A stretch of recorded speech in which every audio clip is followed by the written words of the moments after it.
And I think I can now welcome Rudy for the next 10 minutes.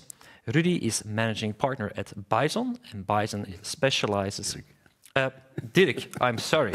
Dirk is managing partner at Bison and specializes in professionalizing companies of all sizes, as well in the industrial and service sector, with a lot of accomplishments and ongoing missions over the years in various industries. He has a lot of experience in the field. So, welcome, Dirk. Thank you. Well, as you said, I'm going to cover all the gaps that we have in the road transport today, because, and I especially talk here about road transport as I see it with my customers. And as I say, the only standard is there is no standard. What I always say about Europe also, because if you travel in Europe, you can go wherever that you want, and you need to see that you have your plug with you or so.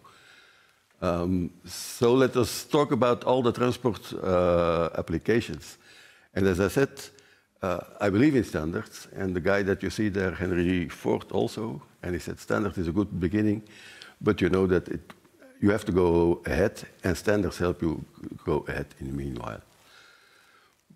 But I just took here once the whole way that normally a transporter lives with his shipper, saying from an RFI, going over EDIs, going over the slot and the yard management and whatever. All the things which have, as they say, standards, but you have a lot of these. And as good people say, standards are good, but you need to get them in line and to work with also, because the standard on its own doesn't produce anything. So when I start with an RFI or RFQ over the different platforms, then if you're acquainted with the sector, then you know that you have 4 or 5 different kind of groups who your shippers work with, and they all ask the same thing at the end, the lowest price, or in this case, this year, hauliers have been able to maintain price or increase it a bit. But you have to go through all these standards, see that you have all your data and standards by them, and see that you get along with them. EDI, and I think EDI is also something that GS1 knows well. But again, over there, everyone has his record layout. There are different types of EDI that they work with, and this poor haulier always has to adapt to that. And that's why I took the next box saying bridging. I don't know if you know it, but I take something like that with me if I go to the UK or to France or whatever, just to make the bridge so that you can have many to one and one to many to get your information in the right place and not have to create that much of fuss to get your orders in. Slot and yard management, and again you see there a lot of Transporion or whatever, Colruyt and Deleuze have their own slot management. And then you have to cope with it. You have to cope with how you get along with all these kind of things, bridging from your load point to your unloading point, see that you find slots, delayed announcements that you get, can you do this also, and that you stick with the KPIs as is that. And just to say, slots at the same customer, at the same location, for example, at Deleuze, for P&G and for SAT, they are different. And the haulier should live with it and needs to plan for it. Real-time transportation visibility is something that really comes up also. And as I said, and have put the Gartner in, which are the most importance over there. But again, I say, your customers have one, and at the end of the day, you will have them all. My customers, they have Astrata, they have Project 44, they have Sixfold, whatever, and they have to cope with it. ECMR, Laurens talked about it, but I see already that a lot of shippers have their own this proof of delivery applications that the driver needs to take with him. He has his smartphone and a lot of apps to fulfill, and at the same time, has to get all this information to his OBC to get his wages calculated or whatever. ECMR is something, as Laurent said, GS1 is working on. Again, we have there different things to look at. We look to Belgium, but knowing Europe, then we need to be probably align what we have to do with France, with Germany, or whatever. But it goes about standards and of accountability. It's always good to move forward on that. Sustainability, other buzzwords of these days. Buzzwords is perhaps too hard to say these days because the greenwashing is getting out. But again, lean and green, EcoVadis, Alia, you need to work with it. And you need to pay the membership fees at the same time.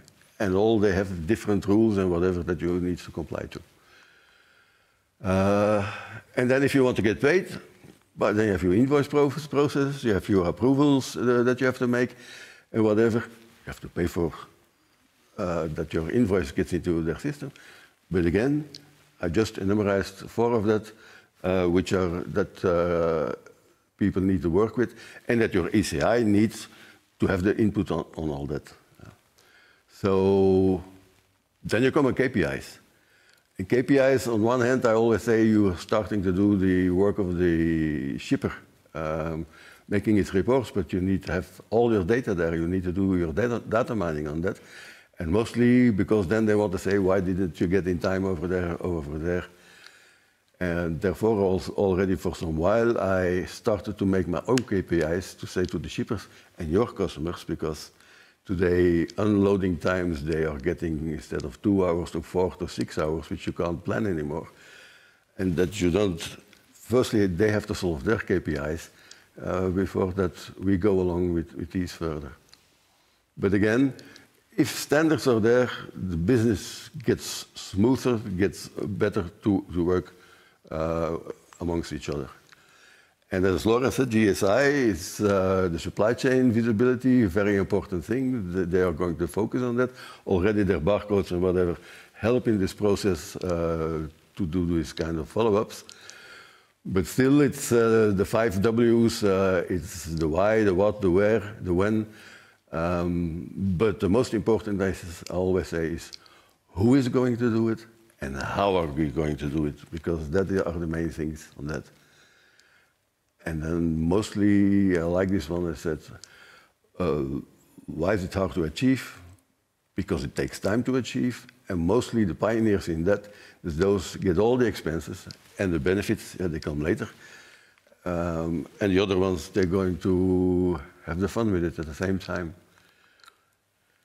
And coming back to our godfather, Henry Ford on standards, still mentioning what I said earlier on. But as it said, without standards, there can be no improvement. And I think this is one important sentence, short and correct. But then for the end, I could say the nicest things about standards is that there are so many to choose from. So I thought I went perhaps quickly through this presentation, but just to tell, with all these gaps that standards lack and that this sector has need for standards. So keep this in mind. Thank you. All right, thank you, Dirk. Thanks a lot for this very interesting presentation. Let us see if we have a question out of the audience, and I see some popping in.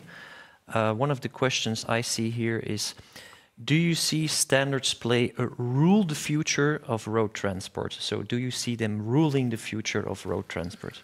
Ruling is perhaps a bit large, but I think everyone is trying, and it's new in the sector. ICT is evolving and whatever, but there should be some guidelines, such as Europe has tried now with the ECMR also, to stick with what the paper CMR is and what the ECMR becomes. And all wants to get to the same kind of thingy. And if at the end of the day, with your data that you can get there in a normal way, without having to say, to whom do I need all this information to send, then I think in transport we can go further. And also it's good because in transport, these are not companies that make big profits. And if I say I have a customer who takes 2% of his turnover On ICT, then it's a lot, because in industries it's also 2%. But we are also glad in the transport sector that there's 2% of profit. Yep. So standardization is very important, yes, because indeed. the profits and the margins in this sector are already very, very small. Yeah. Yes. Okay. I see further no additional questions. Dirk, the ones who will pop up in the chat, we can answer later on No via your knowledge. So thank you for being here, and then we will welcome the next minute our next speaker.